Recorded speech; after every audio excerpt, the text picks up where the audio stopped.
የአይን ሞራ ግርዶሽ በአይን ውስጥ ያለ የተፈጥሮ ሌንስ ደመና ነው። በተለይ ሰዎች በእድሜ እየገፉ ሲሄዱ እንዲሁም በተለያዩ ምክንያቶች የእይታ ችግር ከሚያስከትሉ ቀዳሚ ምክንያቶች አንዱ ነው። የአይን ሞራ ግርዶሽ በድንገት አይፈጠርም። በጊዜ ሂደት አንዱን ወይም ሁለቱንም አይኖች ሊጎዳ የሚችል በሽታ ነው። ሕክምና ካልተደረገ ደግሞ በተጎዳው አይን ላይ ሙሉ ለሙሉ የአይን መጥፋት ሊያስከትል የሚችል በሽታ ነው። ሆኖም በሽታው በሕክምና ሊድን የሚችል በመሆኑ ለአይን ሞራ ግርዶሽ የተጋለጡ ወደ ሕክምና በመሄድ በቀዶ ጥገና ሕክምና ችግሩን መቆጣጠር ይቻላል። በደሴ ከተማ ረጅም ዕድሜ ያስቆጠረው ቦሩ ሜዳ ጠቅላላ ሆስፒታል ከኪዩር ብላይንድነስ ግብረሰናይ ድርጅት ጋር በመተባበር ከጥቅምት 24 እስከ 29 ድረስ ከ2000 በላይ የዚህ ችግር ሰለባ የሆኑ ታማሚዎችን ሕክምና በማድረግ የአይን ብርሃናቸው ሲመለስ በአይናችን ተመልክተናል።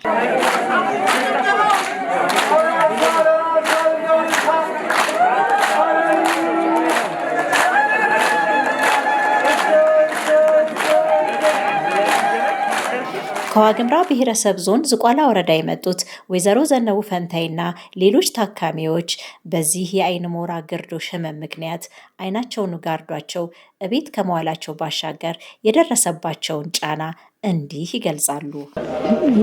በአይኔ በብርሃን አይኔን ማመመኝ ዘጋኝ።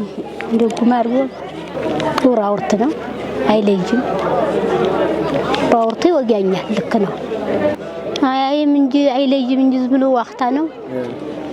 ለመድኃኒት ፈልጌ ያድናሉ እያሉ መድኃኒት ሆኗል።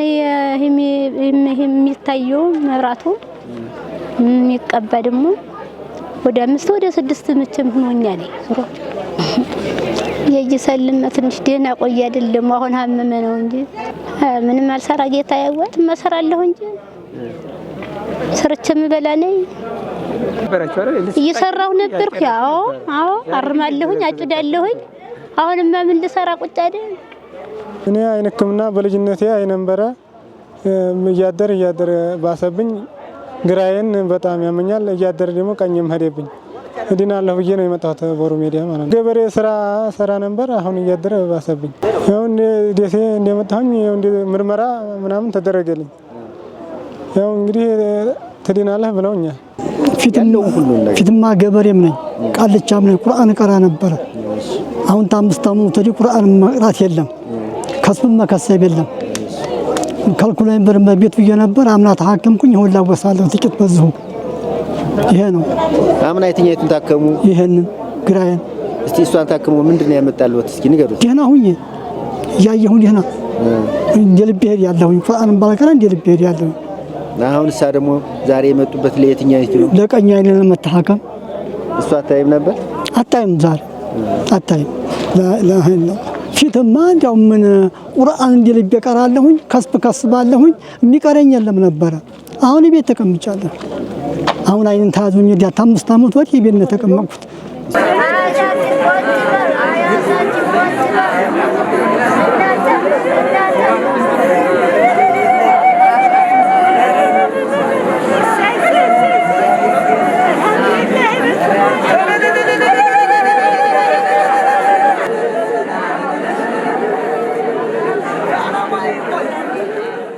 ታካሚዎቹን ከቀዶ ሕክምና በኋላ አግኝተናቸው በሰጡን ምስክርነት አሁን አይናቸው እያየ መሆኑን ጠቅሰው የተሰማቸውን ደስታ እንደሚከተለው ይገልጻሉ። ገና ይሁንልኝ። አሁን ፊቱና ካሁኑ ፊት ብርሃን የሳለ ማለት ነው። እያረምኩኝ እያጨድኩኝ ልጆች ልናበላ ደግሞ በድንጃን ወፍጮ እየፈጨነ አይደል ሌሊት ወጥደን ያግረን ሰርተን በረሃ ላይ አርሞን ውላለን። ተመልሰን ደግሞ እንደገና ደግሞ ያን እህሉ የታረመው ሲደርስ ደግሞ አጨዳ ወንዶቹ ጋር እንውላለን፣ አብረን እንውላለን። ያን እንደሱ እያረግን የምንውለው አሁን ከዚያ ሁሉ ዓለም ቀርቶ እንደገና ቀን ጨለማ ገብቼ ማረሙም ቀርቶ ማጨዱም ቀርቶ ሰርቼ የምበላው አሁን እንደገና እንኳንስ እኔ ልሰራ የሚሰሩትን ሁሉ ይሄድ ይየዋል። ቀን ጨለማ ወጣው ተባረኩ ባንዲራው ይለምልምልኝ መንግስት ቀን ጨለማ ወጣው ያባታ አለም ወይ ሰፋ ያርግልኝ። ሄይ ደስታ ያደረሰና ጨለማ ያወጣን ባንዲራው ይስፋፋልን እንላለን። አባት አለሜ ባንዲራው ይለምልምልን። በጣም ደስ የሚል ነው ስራው። በጣም አስደሳች ስለሆነ በጣም ደስ የሚል ነው። አዎ እያየልኝ ነው። ስመጣ ባሳር በመከራ በጎታች ነበር የመጣሁት። አሁን ይሄው ወለል ብሎልኝ አይኔ እስታንት እንዲያው ጎራው ታልከለከለና ሰማው ታልከለከለኝ የትም አያስጀመርኩ። ተመልከቱ ታሪክ አለ እዚህ ቦሩ ላይ ታሪክ አለ። ባለሙያ ያለበት ሀገር እንዲህ አለም የለ። ተባረኩልን፣ ባለሙያን ያቆይልን፣ ይሄንን ያስፋፋልን፣ ይሄን እውቀት ያስፋፋልን። እሰይ ባህሪያችሁ ሸጋ፣ እውቀታችሁ ሸጋ። ኧረ ምን የተመረቃችሁ ልጆች ናችሁ። ተባረኩ፣ ብርኩሩ፣ እግዚአብሔር ይስጥልን። ያጫወተ የሆንኩት አግብቼ ነበር። አግብቼ ኖተር አጋጨችኝ። በራሴ ነው ወደቅኩት። ያቺ በኖተሪቱ ነው ይመስለኛል እንግዲህ ውር የሚልብኝ ኖተር አጋይታኛለች። ዛሬ እንዴት ነው አሁን አይኔ ድኛለሁ። አልሐምዱሊላህ ረቢል ዓለሚን ድኛለሁ። ስታው ደስ ብሎኛል። እንዲህም በይ ይለኛል ወላሂ እንዲህ በይ ይለኛል ወላሂ። አልሐምዱሊላህ ረቢል ዓለሚን የኔ ጌታ አገራችንም አማን ይሁን፣ እናንተንም አላህ ያቆያችሁ። አልሐምዱሊላህ ብያለሁ ወላሂ አልሐምዱሊላህ። በስንት ዓመቴ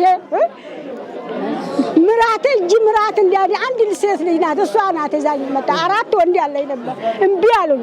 አልሐምዱሊላህ ልጄም ደህና ቶሎ እናንተም ኑሩልኝ አልሐምዱሊላህ ብያለሁ።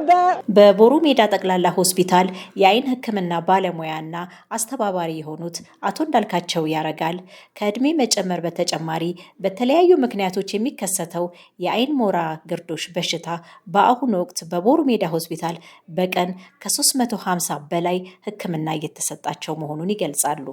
እሺ ጥሩ። ያው እንግዲህ የነበሩበት ሁኔታ ያው ይታወቃል። ካታራክት ማለት ያው በሀገራችንም በዓለም አቀፍ ደረጃም አይነ ስውርነትን ከሚያመጡ በሽታዎች የመጀመሪያ ደረጃውን የያዘ ነው። ያው አመጣጡም ያው አብዛኛውን በእድሜ ምክንያት ይምጣ እንጂ ግን ከእድሜ ተጨማሪ በእድገት በአፈጣጠር ሊመጣ ይችላል፣ በእድገትም ሊመጣ ይችላል። ከዛ ተጨማሪ በሌሎች ችግሮችም ሌሎች የአይነ ችግሮችም ሆነ ሜዲካል ችግሮች ስኳር ታካሚ የሆኑ ሰዎች እንደዚህ አይነት ሞራ ሊከሰትባቸው ይችላል።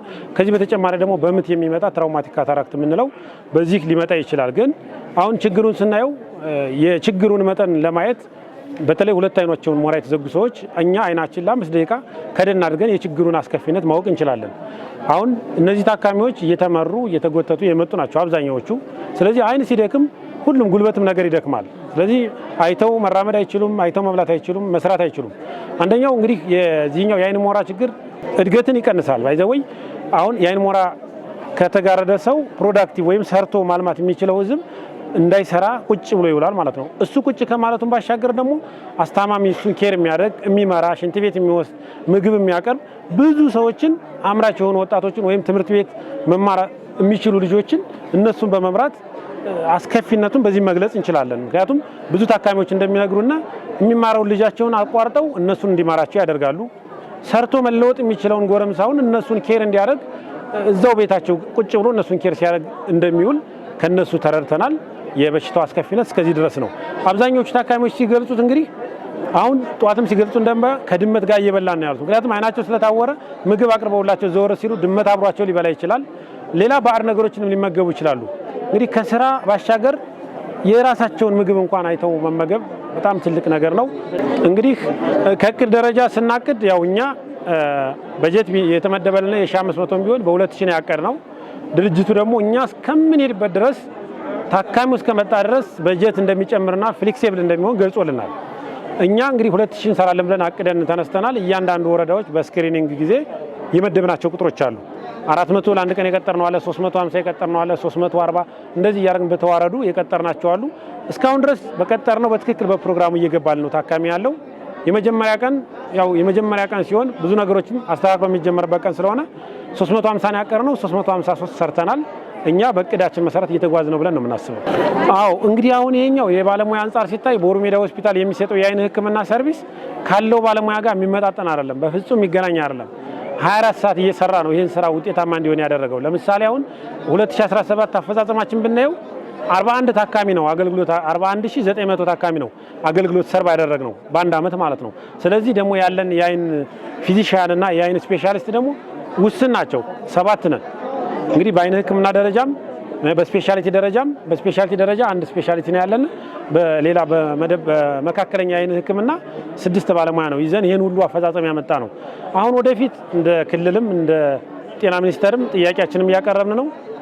መደበኛ የአይን ህክምናው በጣም ተጠናክሮ እንዲቀጥል ከዘመቻ ባሻገርም ዘመቻም ስንሰራ ከሌላ ቦታ ኢንቫይት እያደረግን ነው። ሌላ ቦታ ባለሙያ ኢንቫይት ስናደርግ የሚታወቀው አለ የፍላይት አለ የአልጋ ምናምን አለ።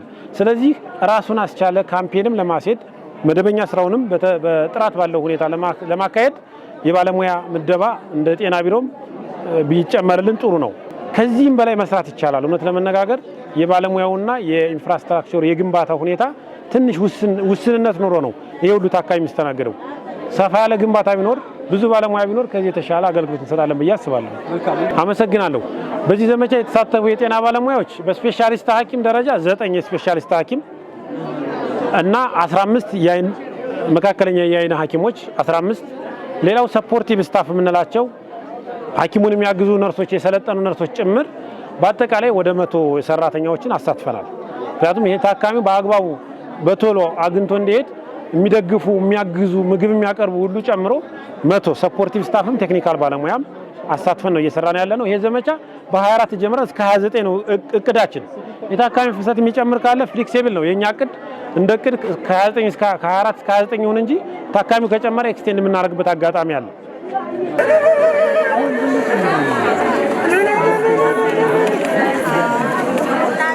የቦሩ ሜዳ ጠቅላላ ሆስፒታል ስራ አስኪያጅ አቶ ሲሳይ ተበጀ በአይን ሞራ ግርዶሽ አማካኝነት የአይን ብርሃናቸውን አጥተው አምራች መሆን ያልቻሉ ዜጎችን በነፃ ከኪዩር ብላይንድነስ ግብረሰናይ ድርጅት ጋር በመተባበር ሕክምና እየተሰጠ መሆኑን ይገልጻሉ።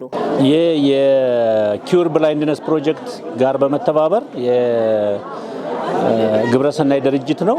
እሱ ነው ሁሉን በጀት ችሎ ይህን የአይን ሞራ ግርዶሽ ሕክምና እንድንሰጥ ከተለያዩ ቦታዎች ስፔሻሊስቶችን ሰብስቦ ይዞ መጥቶ የሕክምና መሳሪያውንም ድጋፍ በማድረግ ይህ ሕክምና እንዲሰጥ የተደረገው ማለት ነው። ከ2000 በላይ ነው ሕክምና እንሰጣለን ብለን በእቅድ የተያዘው። እስካሁን እንግዲህ ገና ትናንትና የተጀመረው ትናንትና ወደ 353 ሰው ተሰርቷል። እንግዲህ በየቀኑ አሁን ካለው ቁጥር እየጨመረ ነው። በቀን ወደ 400 መሰራት አለበት የሚል ጠዋት ከቲሙ ጋር ተነጋግረን ማለት ነው። እንደዛ ካልሆነ ሊተርፍብን ስለሚችል አሁን ትናንት የሰራነው ተጨምሮ ወደ 400 በቀን መሰራት አለበት። በ400 ከተሰራ የታሰበውን እቅድ እናሳካለን ብለን እናስባለንና አሁን የሰውም ቁጥር እየጨመረ ነው የመጣው። ለማህበረሰቡ እጅግ በጣም ጠቀሜታ አለው። ምክንያቱም አሁን ይህንን ሕክምና ማግኘት አልችል ብሎ ነው እንግዲህ የአይን ብርሃንን መመለስ ድህነትን መቀነስ ነው እና ሰው ያመርታል፣ ብዙ ስራዎችን መስራት ይችላል። ስለዚህ እዚህን የአይን ሞራ ግርዶሽ ሕክምና አግኝቶ ወደ ስራ መመለስ በጣም በህብረተሰቡ ዘንድ በጣም ጠቀሜታ አለው። ከቤተሰብ ጀምሮ ነው የአካባቢውን እንደ ሀገርም በጣም ጠቀሜታ ያለው ስለሆነ የአይን ብርሃንን መመለስ በጣም እጅግ ሰፊ የሆነ ጥቅም ነው። ምክንያቱም የአይነ ስውርነት በመሰረቱ የሞርታሊቲ ሬቱ ራሱ በጣም ፈጣን ነው የሚሆነው። ምክንያቱም ስራ ስለማይሰራ ቤት ቁጭ ስለሚል የሞርታሊቲ ሬቱ በጣም አጭር ጊዜ ነው የሚሆነውና የአይነ ስውርነትን መከላከል በጣም ህብረተሰቡ በጣም ተጠቃሚ ነው። በዚህም ምስጋና እየሰጠን እያመሰገነን በርቱ እየተባለ እንደገና በነፃ ነው ሕክምናው። አሁን በነፃ ስለሆነ በገንዘብ እጥረት ምክንያት የሕክምና እጥረት ምክንያት እንደገና ደግሞ ያው በየቦታው የዚህ የአይን ሕክምና አልተስፋፋም። ወደ ታች እስከ ጤና ጣቢያ ድረስ አልወረደም። ያ ያለመውረዱ ምክንያት አሁን በአብዛኛው ወደ ቦሩ ሜዳ ጠቅላላ ሆስፒታል ነው የሚካሄደው። ማለት ይሄ በምስራቅ አማራ ያለውን ሪፈራል ይዞ የሚሰራው ይሄ ሆስፒታል ነው። ስለዚህ ሁሉም ሰው ወደዚህ ነው የሚመጣውና ተደራሽነቱም ያን ያህልም ስላልሆነ እንደዚህ አይነት ካምፔኖችን አዘጋጅቶ ወይም ዘመቻዎችን አዘጋጅቶ መስራቱ ህብረተሰቡ በጣም ተጠቃሚ ነው የሚሆነው። ያለምንም ሳንቲም አውጥተው አይደለም ህክምና እንትን የሚሉት የቁርስ ምሳ ራት ችሎ ነው ድርጅቱ። ሁለተኛ እንደገና የመመለሻና የመምጫ የትራንስፖርት ሁሉ ክፍያ አላቸውና ይሄ ሁሉ ጠቀሜታ አለውና እነሱ ምንም አይነት በነፃ ነው ማንኛውን ነገር አግኝተው የሚሄዱት። ከዚህ ብቻ አይደለም ይሄንን ህክምና ከሰጠን በኋላ በየሳምንቱ እንከታተላቸዋለን፣ በወር እንከታተላቸዋለን፣ በ45 ቀን እንከታተላቸዋለን። እስከ 6 ወር ክትትሉ ይቀጥላል ማለት ነው። ስለዚህ በዚህ መልኩ ጥራቱን በደንብ እንቆጣጠርበት ሁኔታ ነው ያለው። አቶ ሲሳይ የዘንድሮ የህክምና አሰጣጥ ለየት የሚያደርገው በየወረዳው ለሚገኙ የህክምና ባለሙያዎች ስልጠና ተሰጥቶ እዚህ ህክምና ወስደው ወደ ቀያቸው የተመለሱትን በየአካባቢያቸው ክትትል እንዲያደርጉላቸው ምቹ ሁኔታ ተፈጥሯል ይላሉ። ዘንድሮ ደግሞ ለየት የሚያደርገው በየወረዳው ይህንን የሚከታተሉ ሙያተኞችን ስልጠና ሰጥተናል። ስልጠና ሰጥተን እዛ ሲመለሱ በየወረዳቸው ባለው ሆስፒታልና ጤና ጣቢያ ይህንን የክትትል ድጋፉን ከኛ ባለሙያዎች በተጨማሪ ክትትል እንዲያደርጉ ያደረግንበት ሁኔታ ነውና የዘንድሮ በጣም ኳሊቲውን የጠበቀ ወይም ጥራቱን የጠበቀ ህክምና ነው። በየጊዜው እየተሻሻለ እያደገ የመጣ ነውና በየጊዜው ህብረተሰቡም በጣም ተጠቃሚ ነው። ይሄ አሁን ከፍተኛ የሆነ የሰው ቁጥር ያለው ነው ወይም ሃይ ቮሊዩም ሰርጀሪ የሚባለው ነው የሚሰራውና ይሄ ደግሞ ከሃይ ቮሊዩም ከ1000 በላይ ያለ ነው። እኛ ደግሞ ከ1000 በላይ ሳይሆን እጥፍ አድርገን ነው እየሰራን ያለ ነውና ህብረተሰቡ በጣም ተጠቃሚ ነው የሚለውን መውሰድ ይቻላል። እንግዲህ ያው ይሄንን አድቫንስ ማድረግ ነው። እንደ አጋጣሚ ወሎ ዩኒቨርሲቲም እዚህ መጥተዋል። ዛሬ ይሄንን እያዩ እየጎበኙ ነው።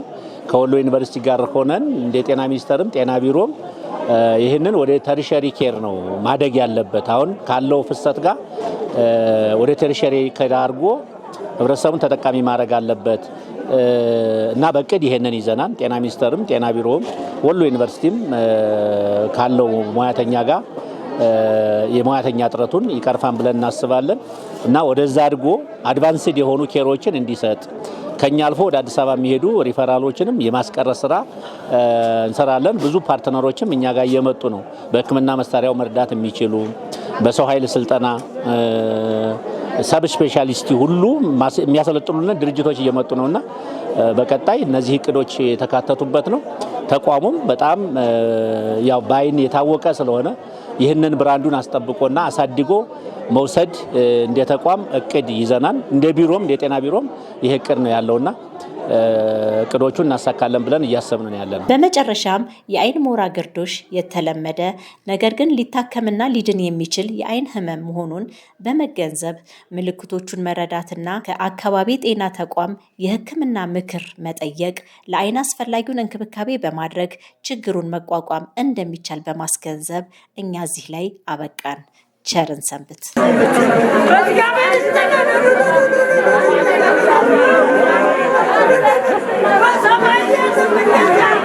Bravo!